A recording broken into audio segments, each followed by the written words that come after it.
Come va? E bentornati sul mio canale. Come sempre, prima di iniziare il video vi ricordo di iscrivervi qui sotto al mio canale di YouTube, di attivare anche la campanellina così sarete sempre aggiornati su tutte le prossime novità.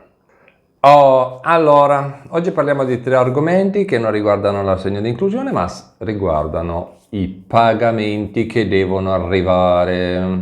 Quindi mettetevi comodi perché come sempre non so quanto verrà lungo questo video. Allora, partiamo dal primo argomento. La regola generale dice che prima si presenta la dichiarazione dei redditi e prima arriva il rimborso del credito. Quindi, visto che me lo state chiedendo in tanti, oggi voglio rispondere a questa domanda. Quando sarà il rimborso del credito IRPEF sulla dichiarazione dei redditi modello 730? I primi a ricevere i soldi del credito sono stati, o saranno, cioè comunque saranno, quelli che hanno già inviato la dichiarazione dei redditi a partire dal mese di maggio.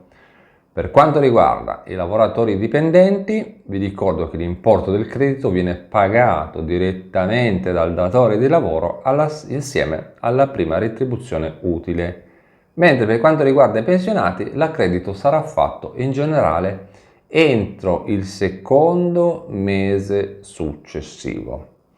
Ci sono anche delle eccezioni rispetto alle date classiche dei pagamenti che conosciamo, perché dalle verifiche che vengono fatte sulle dichiarazioni dei redditi potrebbero saltare fuori degli elementi di incoerenza che quindi comportano controlli più dettagliati da parte dell'Agenzia delle Entrate. I controllori, no? Perché loro sono i controllori, sono i guardoni, ecco come li chiamo io, i guardoni.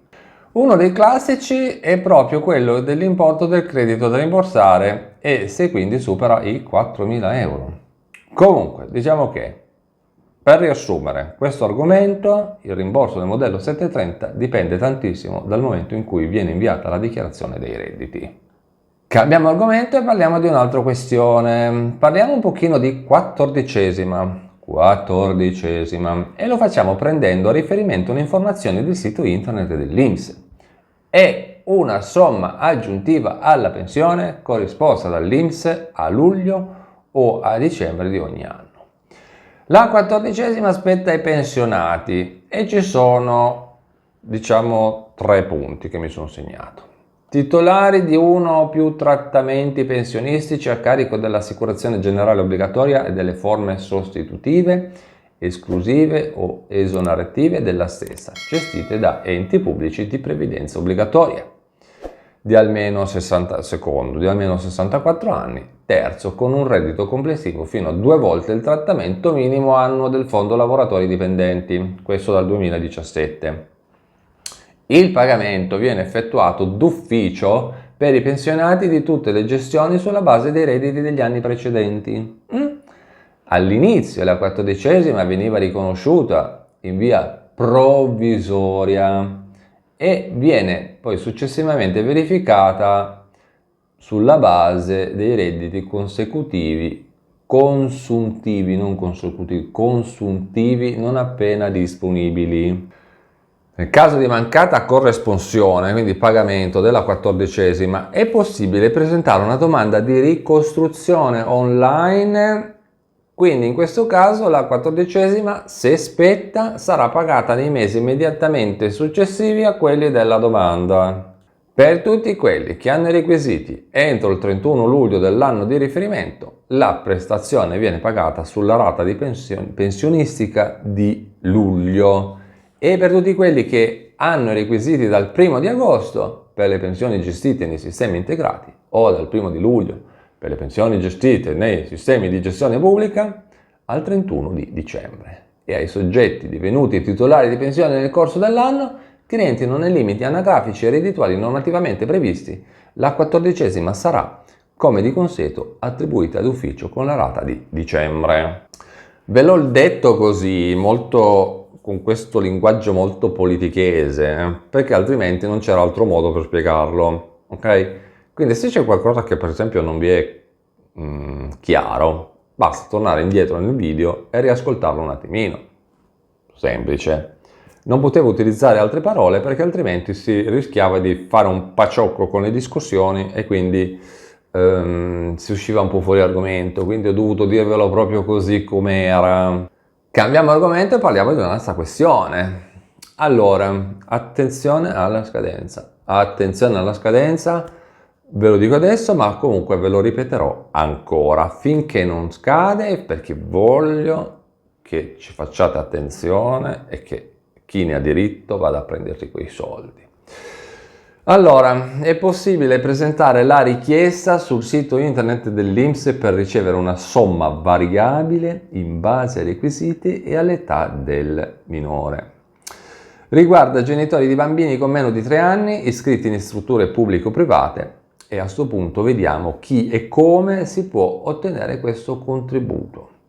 Dovete sapere che sul sito internet dell'INPS è possibile già inviare le domande del bonus nido, ok? Oggi quindi vediamo quanti soldi spettano e quando scade la domanda. Quindi mi raccomando, prendetevi nota, carta e penna e scrivetevi tutto. Ne avevo già parlato brevemente in altri anche video brevi, video lunghi e quant'altro, ma oggi, oltre a dirvi cos'è, vi dico anche di quanti soldi stiamo parlando e soprattutto come fare domanda, perché è la cosa più importante.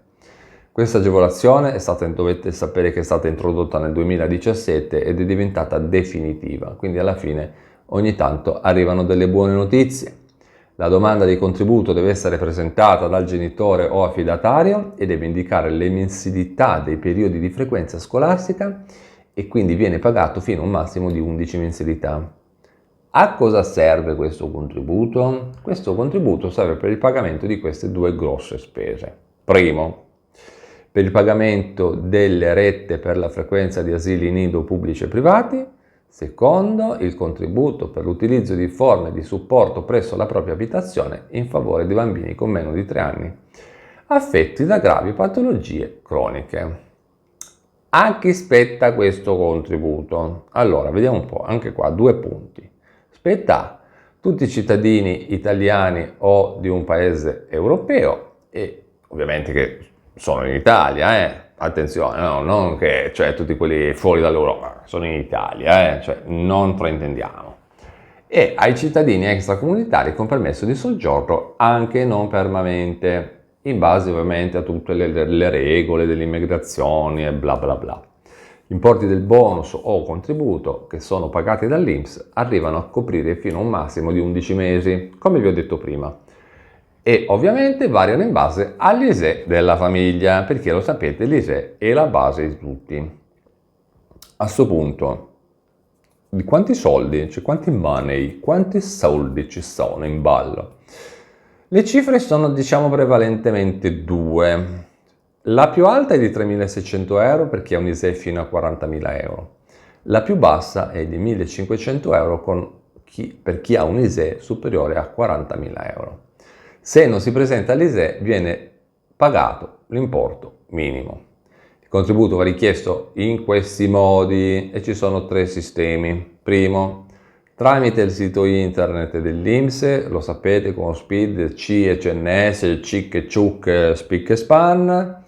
Secondo, telefonando al centralino telefonico dell'INPS ai numeri che già conosciamo ma che ora vi ripeto: 803 164, gratuito da rete fissa, oppure 06 164 164 da cellulare o dall'estero, ognuno con il suo piano tariffario, ma tanto ormai credo che il 90% di noi usa il cellulare, quindi alla fine è sempre lo 06 164 164. Fate solo attenzione alla tariffa telefonica.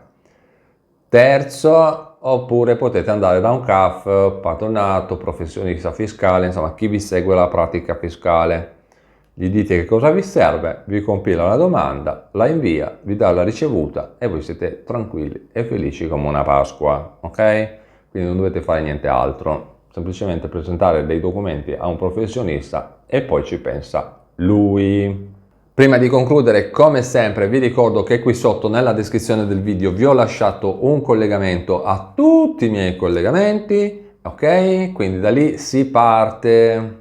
Si parte per diventare super iscritti del mio canale di YouTube, per ricevere una PEC gratuita, per ricevere una cartolina digitale da parte mia, per tante altre cose. Quindi visitate il sito internet che vi ho lasciato qui sotto in descrizione, fateci un giro e andate a vedere se c'è qualcosa che potrebbe interessarvi.